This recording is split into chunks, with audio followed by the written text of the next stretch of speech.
Assalamualaikum warahmatullahi wabarakatuh. Innal hamdalillah nahmaduhu wa nasta'inuhu wa nastaghfiruhu wa nastahdihi wa na'udzu billahi min syururi anfusina wa min sayyiati a'malina.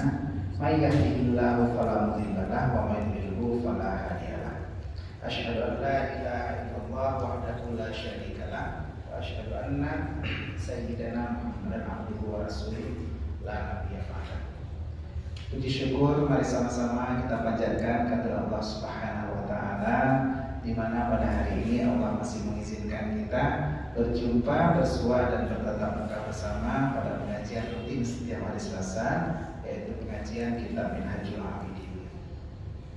Salawat beriring salam mari selalu kita sanjung sajikan dari Baginda Nabi Muhammad sallallahu alaihi wasallam, di mana pada hari ini kita masih setia mengaji dan mengkaji apa yang diajarkan oleh beliau melalui lisan para ulama, terutama Imam Al-Ghazali yang mengarang kitab ini. Semoga kita bisa mengambil ibarat dan juga intibar dari apa yang diajarkan oleh para guru kita, para ulama kita, dan juga insya Allah menjadi pedoman bagi hidup kita. Ayahanda, ibunda, adinda serta seluruh jamaah semua yang hadir malam ini di Masjid Al-Falah dari Aceh. Kita sambung pengajian kita minggu yang lalu, di mana dalam kitab ini sudah diceritakan tentang bahwa langkah pertama sebelum kita ibadat yaitu harus punya ilmu. Lalu ilmu apa yang harus pertama diketahui? Yaitu ilmu tentang hati, yaitu belajar engkau akan dia daripada tawakal dan tauhid, yaitu menyerah diri dan ridha dan sabar dan taubat dan ikhlas dan yang lain daripada demikian itu insya Allah ke depan akan datang lagi sebutannya. Dan wajib bahwasanya belajar pula yang menahi, yaitu yang ditegakkan dia, yaitu lawan segala perkara seperti pemarah, cita-cita yang panjang, mulia dan kibir, artinya sombong, supaya kita jauhkan dia sesuai dengan firman Allah Ta'ala, wa 'alallahi fatawakkalu in kuntum mu'minin wasykurullaha in kuntum iyyahu ta'budun wasbiru innallaha ma'as sabirin wa tawakkal tabdila. Dan putuskan olehmu akan sebagai putus, yakni ikhlas kepada Allah Ta'ala. Karena apabila kita sudah beribadah dan menyerahkan diri kepada Allah Ta'ala dengan sebenar-benarnya, maka saat itu kita sudah putus dengan yang namanya godaan-godaan dunia. Dan insya Allah satu sembahyang wajib yang kita kerjakan dengan penuh keyakinan lebih baik daripada banyak sembahyang sunat dan puasa sunat yang kita lakukan, tapi malah mendekatkan kita dengan api neraka bila kita tidak menjaga dan membentengi diri dari hal yang ditegah atau dilarang oleh Allah Subhanahu wa Ta'ala. Baik, kita lanjutkan pengajian kita pada malam ini yang melanjutkan daripada batasan minggu yang lalu.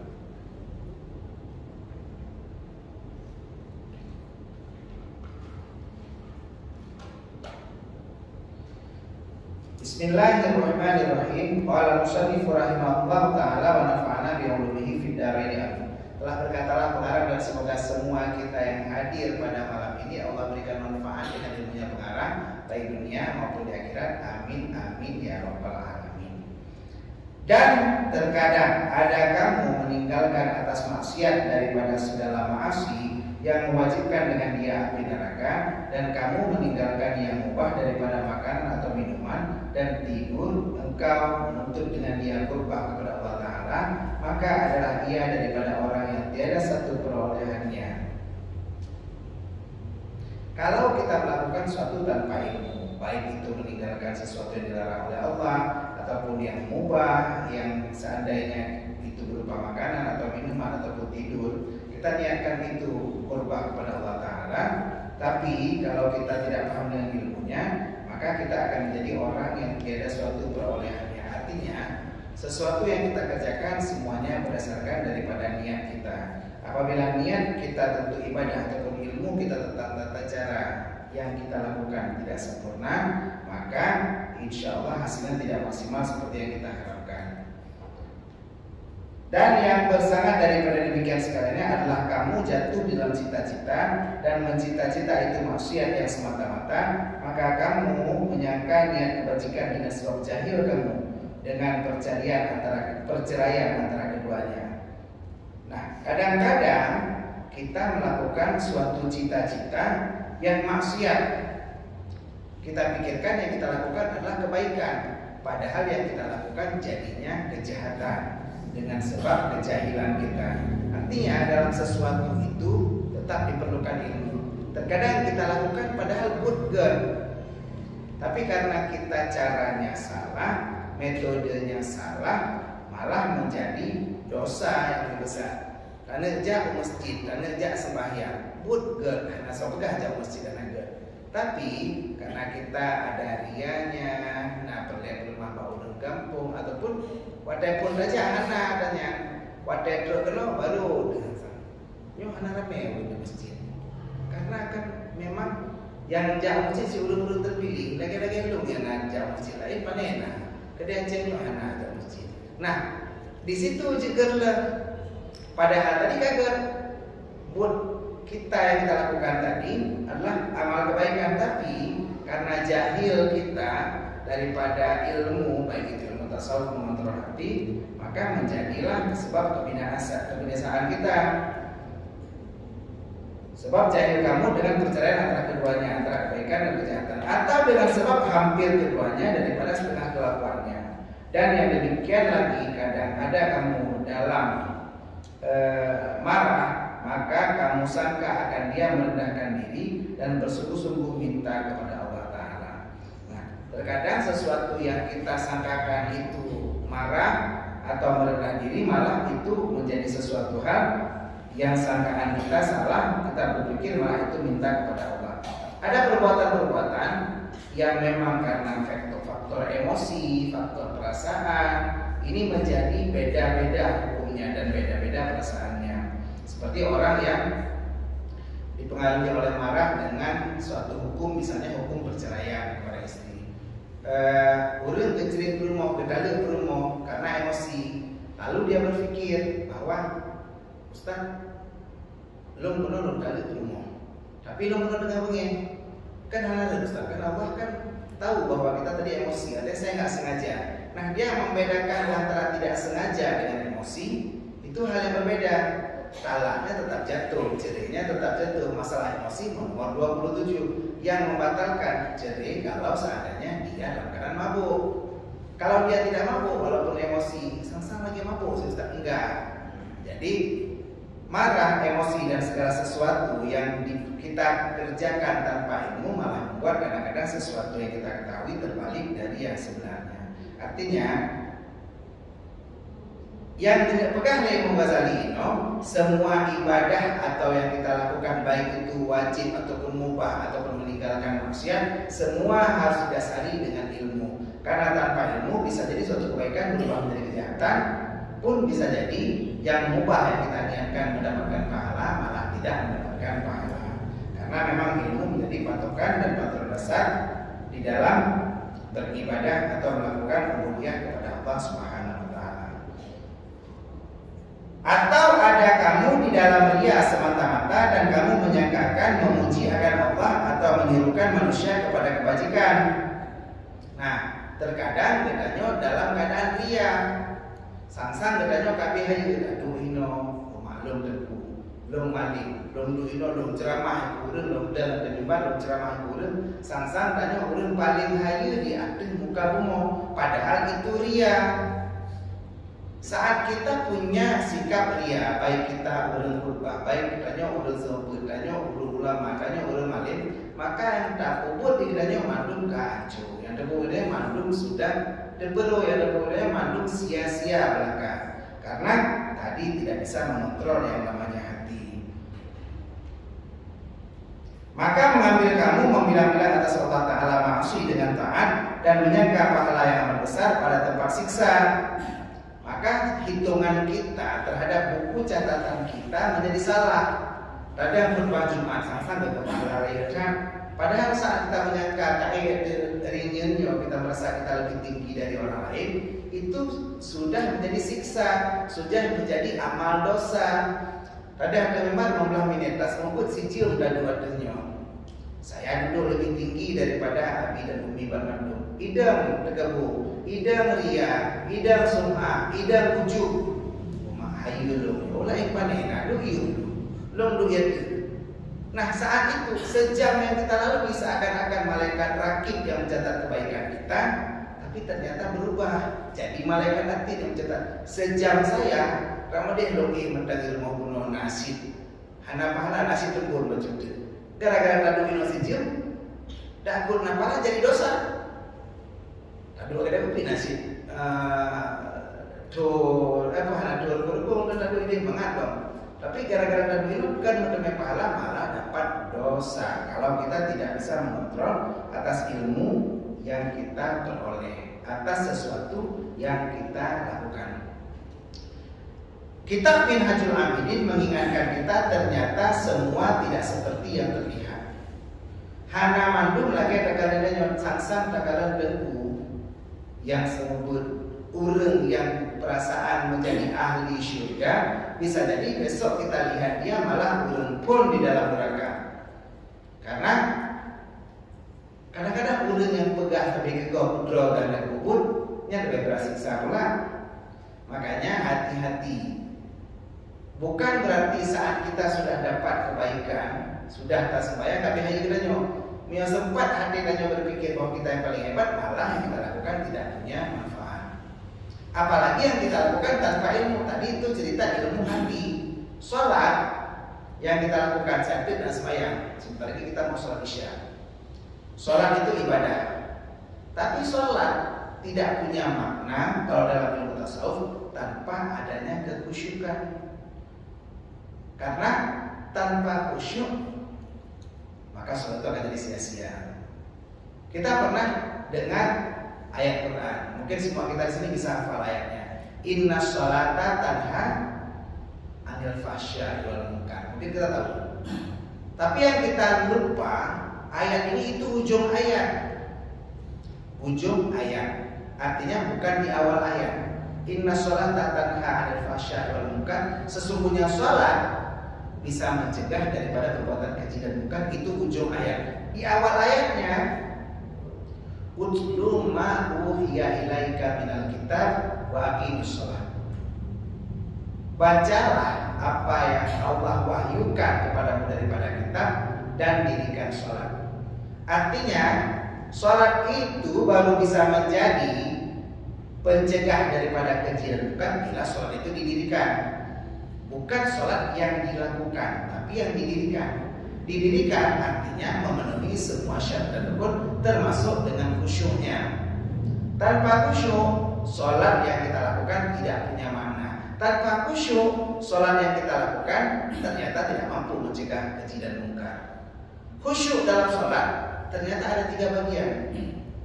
Khusyuk ada 3 bagian. Pertama, khusyuk sebelum sholat, pra-sholat.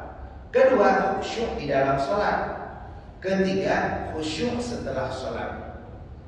Khusyuk sebelum sholat atau pra-sholat artinya masa persiapan kita sebelum melakukan sholat kita sudah khusyuk. Yang kedua, khusyuk di dalam sholat. Caranya bagaimana? Utslu ma uhiya ilaika minal kitab. Bacalah apa yang telah Allah wahyukan kepadamu dari kitab, baru waqimus sholat. Yang ketiga, khusyuk setelah sholat. Khusyuk setelah sholat itulah manifestasi daripada sholat. Orang yang khusyuk dalam sholat, inna sholata tanha 'anil fahsya'i wal munkar. Orang yang betul-betul khusyuk dalam sholat pasti tercermin dalam kampung hanali kebut perbuatan keji dan munkar. Khusyuk sebelum sholat dimulai dari saat kita belum pergi ke masjid. Saat itu Allah sudah bilang, khudhu zinatakum inda kulli masjid. Pakailah semua perhiasanmu yang terbaik saat mau pergi ke masjid. Artinya kita belum sholat. Kita belum sholat dari rumah. Kita mau ke masjid, kita mau sholat, kita sudah memakai pakaian terbaik. Uronyo bertanya ke wali kota. Hari ini ada food kuliner mungkin di terminal. Kita mau jumpa dengan Pak Wali Kota, Pak Dr. Simran. Bapak, Ibu diundang oleh Pak Wali Kota ikut menghadiri acara food kuliner, food vista, pameran jajanan kuliner di terminal. Kira-kira Radijit pakai baju bedah bekas gede. Bagi yang baju belum pada mengipat dokumen, coba baju baru. Karena mau jumpa Pak Wali Kota. Bagi yang ijagrung kamu mulai keriting, minimal blow jagrung baru. Kenapa? Karena kita malu jumpa dengan Pak Wali Kota, baju kita jelek. Walaupun kita urun pilih bro, walaupun kita kerja di dinas sampah, tapi kita mau jumpa dengan wali kota, hanta pakai baju pilih bro. Kalaupun pakai bajunya pasti bersih minimal. Kan baju baru lebih dari bro. Kenapa? Kita mau jumpa dengan orang yang kita anggap penting. Kenapa ini menjadi penting? Karena sesungguhnya sholat itu adalah metode menyelesaikan masalah. Hidup di dalam dunia pasti penuh masalah. Jangan pernah bermimpi lepas dari masalah. Oh, wandai ditanya si pula SD sang-sang dan kakiamat koronyo ada SD sedang ujian. Sang-sang kakiamat dengan ada dulu, aduh susah kali ujian. Ada anak SD yang bunuh diri gara-gara nggak bisa jawab soal ujian karena dia merasa beban ujian itu luar biasa. Begitu tamat SD, masuk SMP, dia merasa SMP itu menjadi beban yang sangat luar biasa. Berapa banyak anak SMP yang berlari dari rumah karena dimarahin oleh orang tuanya gara-gara nilainya rendah. Dia merasa nilai rendah saat ujian itu sudah menjadi momok yang luar biasa. SMA lain lagi masalah. Mulai gaduh dengan cewek, mulai gaduh dengan kawan, mulai berantem, mulai tawuran. Masalah lagi SMA. Kuliah kembali masalah. Apakah kuliah sudah sesuai dengan yang ditentukan? Apakah kuliah sudah sesuai dengan yang ditentukan atau tidak? Setelah kuliah kembali lagi masalah. Kerjanya di mana? Dapat kerja kembali lagi masalah. Kapan kita tambah gaji? Tambah gaji lain lagi masalah. Kapan kita punya istri? Punya istri lain lagi masalah. Kapan punya anak? Punya anak lain lagi masalah. Ternyata anak kita tidak seperti anak yang kita harapkan. Nah, masalah akan terus ada. Sampai kapan? Sampai kita keluar dari alam dunia. Ad-dunya sijnul lil mu'minin. Dunia ini penjara bagi orang beriman. Artinya sampai kita keluar dari dunia baru keluar dari penjara. Karena dunia ini penjara. Tidak ada kehidupan yang tanpa masalah. Tapi Allah memberikan satu solusi bagi semua masalah kita. Sholat. Allah memberikan satu solusi bagi semua masalah, yaitu sholat. Nah, solusi ini bukan pada masa Nabi Muhammad. Dari masa nabi-nabi sebelumnya, solusinya juga sholat. Begitu banyak para ulama yang juga mempraktekkan ini sebagai solusi dalam kehidupannya. Kita lihat banyak ulama yang apabila ada masalah, apabila ada susah dalam kehidupan, beliau sholat. Beliau melakukan sholat 2 rakaat mengadu kepada Allah. Kita lihat ketika Imran lagi punya masalah, beliau sholat. Wa huwa qa'imun yusalli fil mihrab. Beliau melakukan sholat saat itu berada di mihrab. Ibrahim mengajarkan anak-anaknya semua dan cucunya sampai Nabi Muhammad semuanya untuk sholat. Dan semua nabi-nabi pun melakukan. Nabi Musa juga sholat. Artinya semua masalah diselesaikan dengan sholat. Sampai ulama-ulama menyunnah masalah belajar pada dengkulnya diselesaikan supaya nilai 2 rakaat. Mau dia sholat hajat, mau dia sholat apapun, tapi itu sholat menjadi solusi bagi semua masalah. Kenapa? Karena dalam sholat ada khusyuk tadi. Khusyuk yang dimulai dari sebelum sholat, sedang sholat, dan pasca sholat. Bagaimana orang bisa khusyuk sebelum sholat? Karena dia tahu dia mau berjumpa dengan Allah, sang pemilik dirinya. Saat dia mau masuk ke dalam sholat, dia tahu dia mau berjumpa dengan Allah. Nah, Allah ceritakan dalam Al-Quran sebagai tanda bahwa khusyuk itu dimulai dari sebelum sholat. Ketika sholat, khusyuk itu mulai dari kita takbiratul ihram. Allahu Akbar. Allahu Akbar. Saat itu kita mengangkat tangan ke arah belakang. Artinya tangan kita dari sini mengangkat ke arah belakang. Artinya semua yang dari tadi kita pegang, yang kita sedang jalankan, double kulikur. Yang bunuh rambut tinggalkan semua, jadilah Allah yang Maha Besar. Saat itu bagi orang yang yakin dan sadar akan hadirnya Allah, dia sadar bahwa Allah lah Maha Besar. Urang menyokusyuk dalam sholat dekli. Ya Allah, aku mohon ampun kepadamu. Saat ini aku bilang engkau Maha Besar, tapi sebenarnya dari tadi aku merasa besar di depan anak buahku. Takkan dikata buahnya, wakah putra, wakah staf mendung. Long lah kepala bagian, long orang paling kaya di Aceh Utara. Kita merasa hebat, tapi sebenarnya engkau yang Maha Besar, bukan aku. Aku merasa dekat dengan bupati, aku merasa dekat dengan pejabat, bahkan aku merasa akulah pejabat. Tapi ya Allah, sebenarnya engkau yang Maha Besar. Dari tadi aku merasa hebat di depan teman-temanku, tapi sebenarnya Allahu Akbar, hanya Allah yang Maha Besar. Aku bertaubat kepadamu ya Allah, aku mohon ampun kepadamu ya Allah atas segala dosa yang aku lakukan. Inni wajjahtu wajhiya, sesungguhnya aku menghadapkan wajahku lilladzi fataras samawati wal arda hanifan musliman wa ma ana minal musyrikin. Kepadamu ya Allah. Setelah kita menghadapkan diri kita kepada Allah, lalu kita serahkan wa mahyaya, dan hidupku, wa mamati, dan matiku. Artinya apa? Ya Allah, jika aku mati di dalam sholat ini, maka aku pasrah menghadap kepadamu. Tapi bila engkau izinkan aku hidup setelah aku sholat nanti, maka izinkan aku menjadi pribadi yang lebih baik lagi. Azan berkumandang sebentar lagi dari mulutnya Tengku Rayani. Dengan suara merdunya beliau memanggil, hayya 'alas shalah, ayo kita sholat. Sebenarnya itu bukan panggilan Tengku Rayani. Azan itu panggilan siapa? Panggilan Allah. Allah memanggil kita untuk kembali. Artinya siap-siap mau sholat, siap untuk mati, telah berpulang ke rahmatullah. Itu panggilan ketiga. Panggilan azan artinya ayo berpulang ke rahmatullah, berpulang ke Allah. Artinya menajak masjid, kita mau sholat, kita siap untuk mati.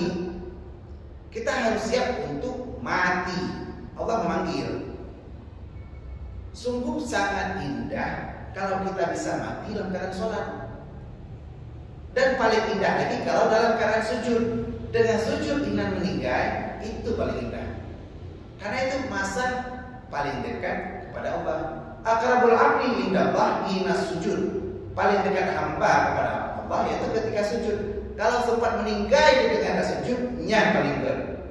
Daripada meninggal mempok motor, meninggal mempok Honda, meninggal dengan cebucu, meninggal dengan agak gegok, lebih bagus ketika meninggal sholat. Azan Tengku Rayani, ayo kita sholat, ayo siap-siap mati. Makanya Rasulullah bersabda, "Shallu sholatal wada." Sholatlah engkau, kata Rasulullah, seperti sholat perpisahan. Sang-sang dekatnya sembahyang nanti sholat Isya, sholat terakhir. Kita siap kalau seandainya sholat ini jadi sholat terakhir kita. Karena nggak ada yang tahu kapan kita meninggal. Daripada meninggal enggak meninggal. Kalau meninggal dalam sholat dengan sembahyang, urun sembahyang jenazah kan pasti jamaah pasti ada. Meninggal luar, iya kalau ada yang lihat, punya perempuan apa yang disebut dengan gejala itu perempuan teman lempari, nggak ada yang tahu, nggak ada yang tolong sampai meninggal. Daripada gitu, kenapa nggak meninggalin? Lagi sholat jamaah meninggal, makanya mimpikan, doakan agar kalaupun kita dipanggil dengan panggilan azan, kita siap untuk meninggal, kita siap untuk berjumpa Allah. Akankah bangga kita ketika sujud Allah memanggil, ya ayyatuhan nafsul mutmainnah irji'i ila rabbiki radiyatan mardiyah. Wahai jiwa-jiwa yang tenang, kembalilah kepada Tuhanmu dengan ridha dan diridhai. Siap sholat kita menjadi sholat terakhir kita. Siap sebentar lagi Isya. Tunggu azan sebentar lagi dari Timur ini. Mudah-mudahan kita bisa menjadi sholat terakhir. Oh iya siap. Ya. Jadi kalau kita bisa melakukan ibadah kita dengan sempurna, insyaallah mudah-mudahan ibadah kita dari pertama khusyuk sebelum sholat, khusyuk dalam sholat, dan pastinya khusyuk juga bisa setelah selesai sholat. Kita tahu uslu ma uhiya ilaika minal kitab. Apa yang kita baca dari mulai Fatihah, dari mulai iftitah tadi. Allahumma ba'id baini wa baina khataayaya kama ba'adta bainal masyriqi wal maghrib. Ya Allah, aku manusia, kami manusia ya Allah banyak melakukan kesalahan. Jauhkanlah antara aku dan kesalahanku sama seperti engkau jauhkan antara timur dan barat yang tidak pernah bertemu. Timur dan barat nggak pernah ketemu, timur di sana, barat di sana. Nepejiwo ya Allah antara aku dan kesalahanku seperti nepejiwo antara barat dan timur. Artinya kita pastinya akan berjumpa dengan kejahatan-kejahatan kita. Karena Allah bilang, "Faman ya'mal mithqala dzarratin syarran yarah." Barang siapa berbuat keburukan sebesar biji zarah sekalipun, dia akan melihat. Nah, ya Allah, hari ini aku berdoa kepadamu setelah baca iftitah, Allahumma ba'id. Ya Allah, nepejiu. Ada pilung akan ketemu dengan kejahatan, tapi jauhkan seakan-akan seperti lagi dalam bumi. Kalau bisa hapuskan, kalau bisa maafkan. Kita tahu mana kita. Kita baca Fatihah kita. Apa lama diskusi Allah berfirman lama diskusi? Apabila seorang hamba berkata, iyyaka na'budu wa iyyaka nasta'in. Kepadamu ya Allah aku menyembah dan akanmu ya Allah aku minta tolong. Ya Allah, hari ini saya sembahyang menghadapmu ya Allah, tapi berdebu ya Allah. Saya ini banyak kali masalah. Cukup jaya masalah di pengana, di karung rumah, karung keluarga, karung kampung. Masalah cukup jaya. Engkau tahu ya Allah aku punya masalah. Kepada siapa aku minta tolong? Wa iyyaka nasta'in. Kepadamu ya Allah aku minta tolong. Allah berfirman dalam diskusi, apabila hambaku berkata seperti itu, maka kata Allah, baginya apa yang diminta. Lahu ma sejasa. Artinya bagi hamba itu Allah akan berikan. Dia minta tolong, aku akan tolong. Kenapa? Orang yang sholat dan tahu apa yang dibaca, ini tanda-tanda orang yang khusyuk dan sholatnya jilbul. Artinya sholat dengan ilmu. Kalau sholat tanpa ilmu, takutnya sholatnya jadi sia-sia. Yang kita baca bukan sekedar qiraah, bukan sekedar qiraah. Utlu artinya fi'il amar daripada tilawah. Tala yang tilawatan, baca, bukan pakai ikra. Kalau ikra artinya bacalah. Baca, orang yang membaca namanya qiraah. Yang bacaannya qiraah, yang membacanya namanya qari. Qari itu orang yang membaca tanpa tahu maknanya. Tapi kalau tilawah, orang yang membaca dengan tahu maknanya. Misal kita ada acara maulid di KDAC, ada acara Isra Mi'raj, ada acara berangkat acara di KDAC, kita akan suruh ngaji. Pengajian akan dibacakan oleh Wali Tengku Royani. Nah, yang membaca siapapun namanya itu membaca dengan irama yang merdu, walaupun bukan berasal dari merdu. Membaca dengan irama merdu, qari dia membaca. Baca saja. A'udzubillahi minasyaitonirrajim. Dia baca dengan merdu dengan indah sekali. Tapi qari dia membaca tanpa harus tahu maknanya. Yang memberikan makna dan untuk mendengarkan makna diiringi oleh tilawah, oleh sari tilawah yang dibacakan oleh ananda kita. Baru yang baca tilawah ini dia membacakan maknanya, karena tilawah membaca dengan makna. Lalu kita sebut sari tilawah. Apakah karena dulu yang membaca tilawah itu pertama Bung Sari, jadi maka jadi sari tilawah? Mungkin kalau yang pertama baca Pak Heri jadi Heri tilawah. Tapi bahasa Arabnya cuma tilawah. Nah, tilawah artinya membaca dengan makna. Makanya utlu ma uhiya ilaika. Bacalah apa yang telah diwahyukan kepadamu, wa aqimis shalah, dan dirikan salat. Sebentar lagi kita dirikan salat. Setelah itu baru salat kita menjadi mencegah daripada keji dan munkar. Makanya kata Imam Ghazali, kalau kita tidak menyertakan antara ibadah dengan ilmu, kita menjadi abid yang tidak alim, maka akan terjadi antara mengambil atas Allah Ta'ala, maasi dengan taat, dan menyangka pahala yang besar pada tempat siksa. Maka adalah kamu dalam tipu daya yang amat besar dan lalai yang amat jahat. Yang kita sangkakan, kusangkakan, panas, berpanjangan. Nah, yang kita pikir, yang kita lakukan benar. Kita pikir sesuatu itu betul, rupanya gerimis, mengandung mengundang. Nah, ternyata yang kita lakukan itu tidak sesuai dengan yang kita pikirkan. Yang terjadi itu tidak sesuai dengan kenyataan. Kenapa? Karena ilmu dan realita beda.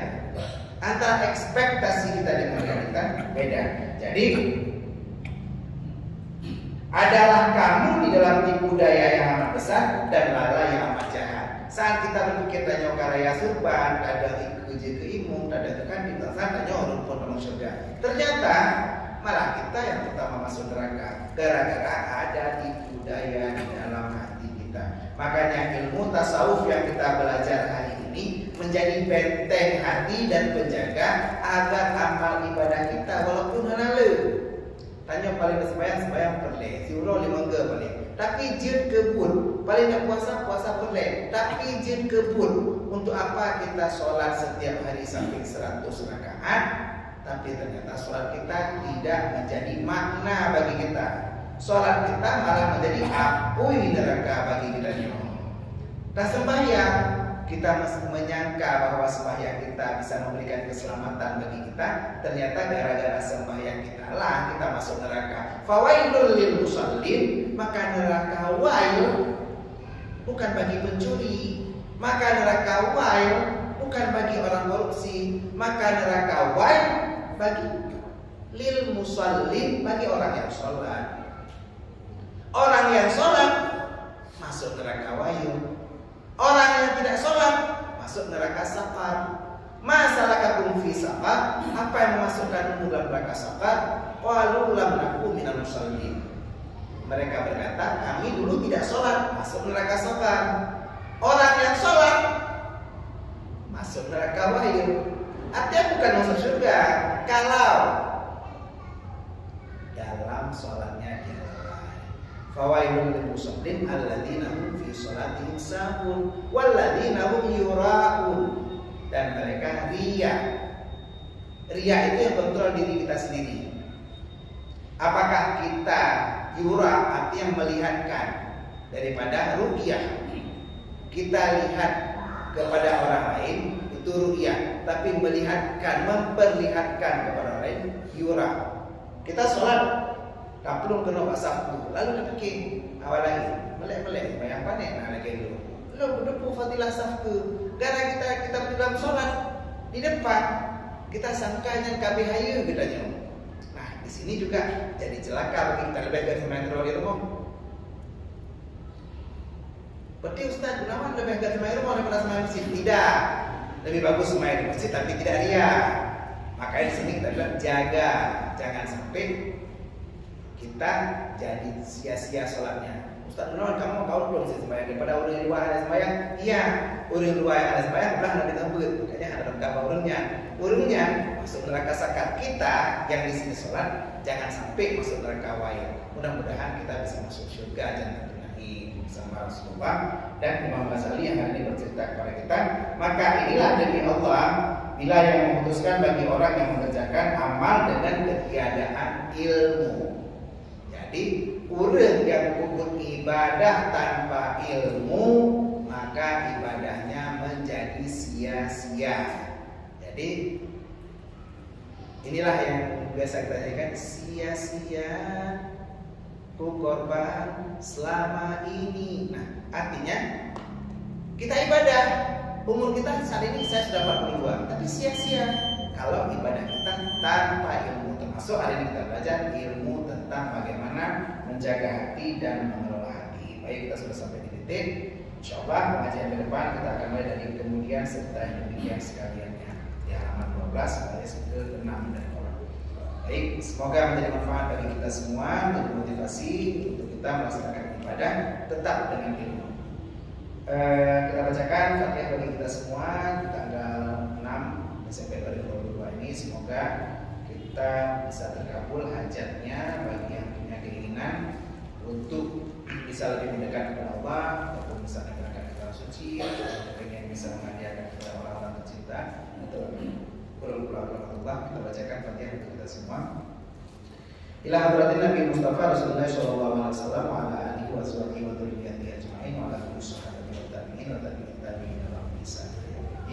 Yang kedua hajatina ya Allah berkati Fatihah dan kitab itu dihajati Tengku Muhammad bin Yusuf Umar Salami bin Tengku Mahmud Rasnijar bin M. Daud Jamaluddin bin Ishaq Iskandar bin Zakaria Ibrahim bin Muhammad Syam Kamaluddin bin Abdullah Husain Muhammad Fauzan Azimah bin Haji Amiruddin bin Haji Hamzah Muhammad Husain bin Mahmud Adi Prayitno bin Soyarman Muhammad Syuja bin Adi Prayitno Nurdin bin Ahmad M. Isa bin M. Gadeh Tengku Arifullah bin Muhammad Ja'far Hadi SPD bin Haji Walmi Rudi Gunawan bin Rasnijar Daud Usman bin Sarum Muhammad Afiah bin Usman Baraksyah Nurdin Usman bin Usman Abdurrahman Rayani bin Radali Umi Salamah binti Hafiyah Halimah binti Al-Basyah Rosmaini binti Ismail Yusra binti Am Yusuf Rosidah binti Am Daud Putri Syawi Amira binti Amiruddin Khairunisa binti Am Ali Asmanizar binti Hasbabah. Ikuti hajatina ya Allah berkati Fatihah dan kitab ala hazihi niyah wa kulli niyatin shalihah ajma'in al-Fatihah.